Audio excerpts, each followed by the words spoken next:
Hai, aku Asa, aku tinggal di salah satu pedesaan di Semarang, Jawa Tengah. Oke, untuk hari ini aku mau ke ladang lagi dan kebagiannya motor Supra. Bapak dan kakakku pagi-pagi sudah pergi ke kota untuk memotong kayu menggunakan motor Vario. Mencegah lebih baik daripada mengobati, jadi walaupun pakai motor Supra, aku tetap gembok bagian bawahnya. Sebelum berangkat, tadi aku membeli bensin 1 liter seharga 13.000 di warung eceran. Selain setirnya oleng atau semi, kalau dipakai tangki bensinnya itu juga bocor, jadi bensinnya harus dituang sedikit demi sedikit. Iya, satu lagi, Supranya itu juga nggak ada standar satunya, jadi harus di standar 2. Agak susah juga kalau ngestandar 2 sendirian, tapi alhamdulillahnya aku sekarang pergi ke ladang bersama ibuku. Sebenarnya aku itu belum mempunyai sepatu kelondong atau sepatu ke ladang. Sepatu boot atau sepatu kelontong yang biasanya aku pakai itu adalah kepunyaan bapakku dan sekarang dipakai untuk menebang kayu di kota. Hari ini kakakku juga memakai sepatu kelontong, jadi aku nggak kebagian.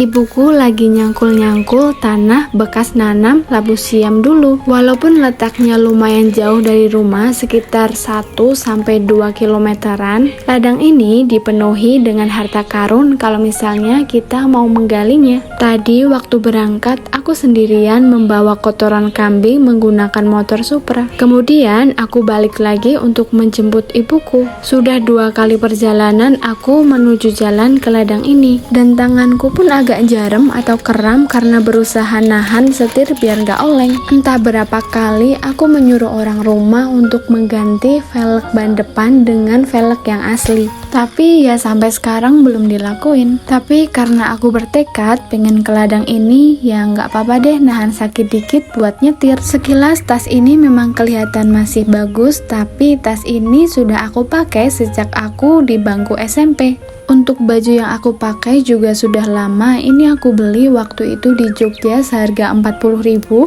dan celananya aku pakai celana kargo karena lebih nyaman. Jadi mohon maaf kalau pakaian yang aku pakai kali ini seperti mau jalan-jalan keluar. Dari rumah, ibuku membawa benih cabai yang sudah siap semai. Tanaman cabai rawit hijau dibiarin jadi merah, kemudian dipetik dan direndam ke dalam air. Setelah beberapa hari, cabai yang direndam kemudian ditumbuk dan dimasukkan ke dalam kain. Kainnya kemudian dimasukkan ke dalam tanah. Setelah beberapa hari lagi, benih yang dikubur di dalam tanah diambil yang kemudian disebar di permukaan tanah. Tapi sebelumnya tanahnya diolah dulu ya, seperti yang ibuku lakukan tadi. Di dalam karung ini adalah kotoran kambing yang tadi aku bawa, yang kemudian ibuku gendong sampai bawah sini. Iya, tadi setelah ibuku menyebar benih cabainya, ibuku juga menyebar furadan. Diharapkan benihnya itu tidak dimakan oleh semut. Kemudian semaian yang tadi ditutup menggunakan kotoran kambing.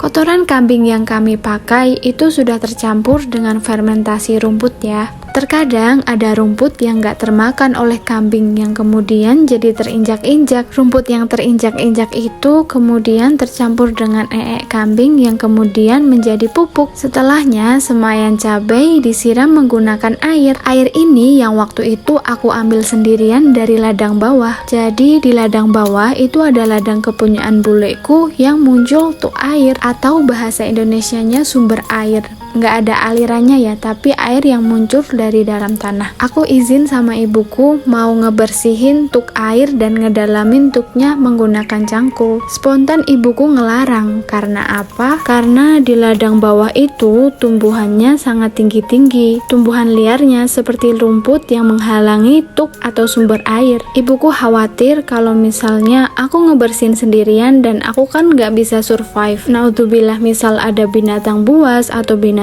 berbisa, jadi kata ibuku biar dibersihin oleh bapakku aja. Iya, ini aku metik daun kalindra sebagai penutup semaian benih cabai. Bismillahirrohmanirrohim. Sehat-sehat ya benih cabai, semoga kamu tumbuh dengan sehat. Amin ya robbal alamin. Bagi yang belum tahu, kebun ini dulunya adalah kebun kopi yang kemudian dibabat dan belum sempat diregenerasi oleh bapakku. Aku baca salah satu komentar dari teman-teman kalau misalnya harga kopi di Lampung itu sangat tinggi. Kalau di sini di Jawa Tengah sekarang per kilo kopi basah dihargai 17.000.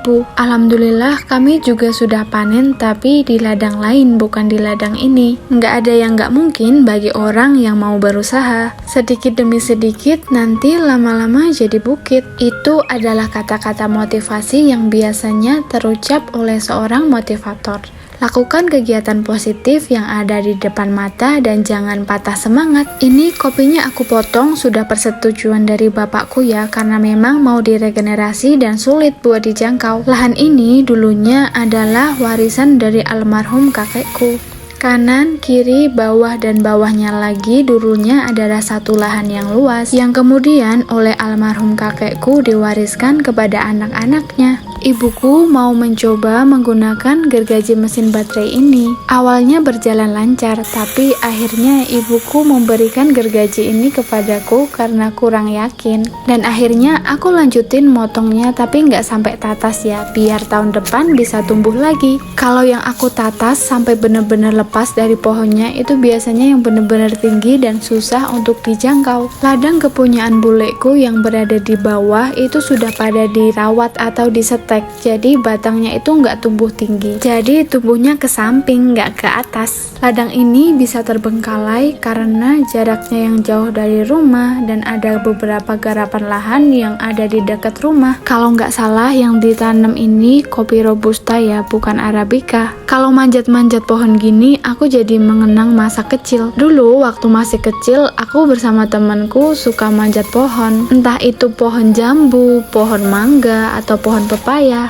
atau sekedar manjat pohon untuk tempat bermain. Aku sudah pernah cerita ya teman-teman, kalau misalnya waktu kelas 6 SD kami satu kelas kabur dari sekolahan karena nggak mau disuntik. Kami kaburnya ke kebun yang di dekat SD karena sekolahanku memang dekat dengan kebun. Entah apa yang merasuki kami semua sehingga kami melarikan diri dari suntik imunisasi. Tapi alhamdulillah waktu itu wali kelasku juga nggak marah. Jadi waktu kami memutuskan untuk kembali ke sekolah, bidanya udah pergi dan kami nggak jadi disuntik.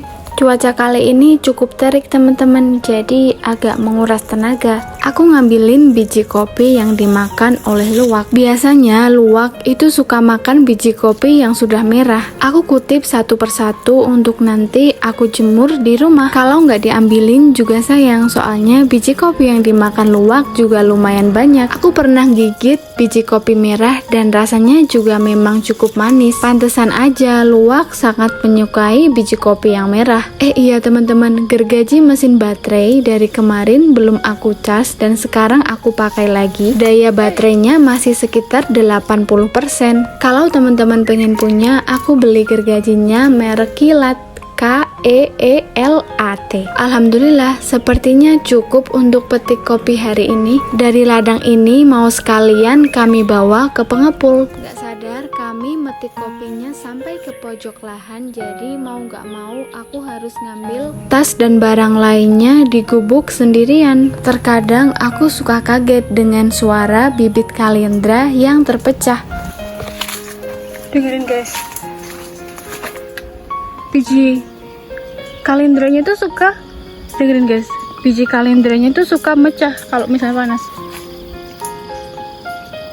Saat cuaca panas, bibit kaliandra itu mudah pecah. Suaranya itu mirip langkah, jadi kadang aku suka kaget. Di sini masih area lahan kami dan kanan kirinya dipenuhi oleh pohon kaliandra. Aku baru tahu setelah membaca komentar dari salah satu teman-teman kalau pohon kaliandra itu dibudidayakan dan dijadikan sebagai wood pellet. Tanaman yang aku anggap gulma selama ini memiliki banyak manfaat. Salah satunya sebagai pakan ternak dan itu sebagai wood pellet. Terkadang sesuatu yang menurut kita itu mengganggu memiliki nilai yang sangat berharga bagi orang lain. Karena cuacanya cukup terik, daun pisang yang dipakai buat menutup semaian cabai sudah mulai mengering.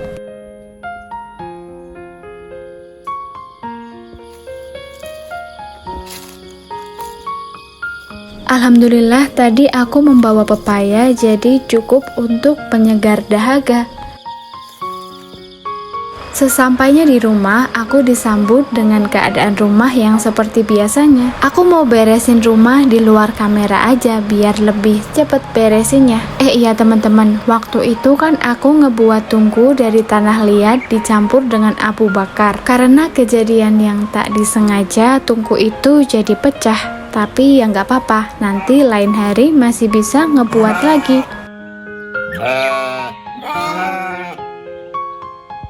Aku mengucapkan terima kasih kepada teman-teman yang sudah selalu menonton video ini, selalu mensupport channel ini. Semoga kalian dijauhkan dari mara bahaya, diberikan kesehatan, dan diberikan keselamatan.